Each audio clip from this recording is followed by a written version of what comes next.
Good morning, good morning, good morning. Welcome back to Children's Church. I'm so glad to have you here with me. And today we're catching up on last week's missed lesson on John the Baptist. We were talking all last month about disciples, and this one is about disciples before they were disciples, but they were already disciples. Hang on, I promise there's an explanation.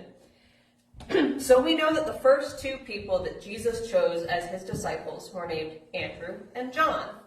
But before they were Jesus' disciples, they were following the teachings of John the Baptist, who was Jesus' cousin, who was sent to prepare people for Jesus' coming. He was discipling people before they were supposed to be discipled by Jesus.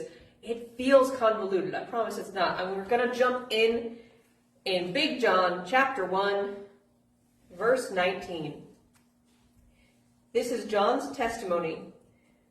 When people from Jerusalem sent priests and Levites to ask him, "Who are you?" He did not refuse to answer, but I said, "I am not the Messiah." "What then?" they asked him. "Are you Elijah?" "I am not." "Are you the prophet?" "No," he answered. "Who are you then?"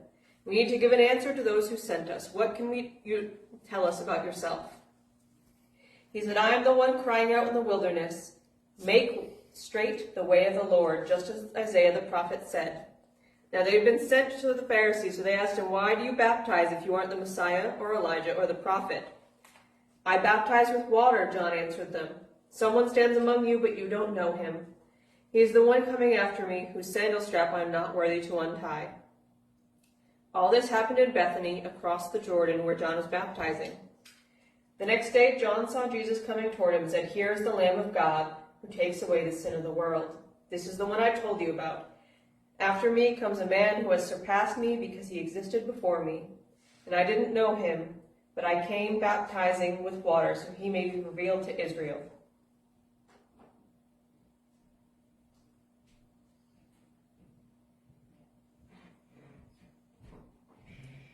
I'm going to jump forward a little bit because the rest is more of John's testimony. "And then they said to him, 'Teacher, where are you staying?' He said, 'Come and you'll see.' He replied, so they went and saw where he was staying, and they stayed with him that day. Andrew, Simon Peter's brother, was one of the two who heard John and followed him.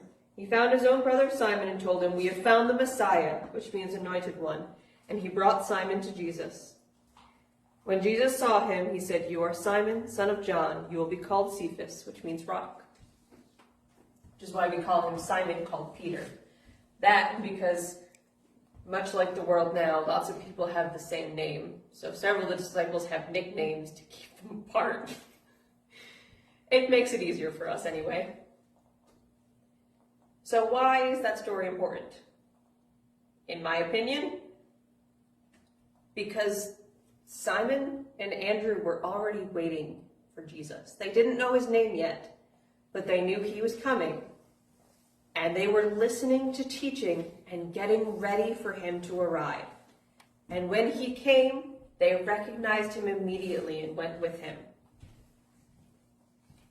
Andrew and Simon Peter were ready for Jesus.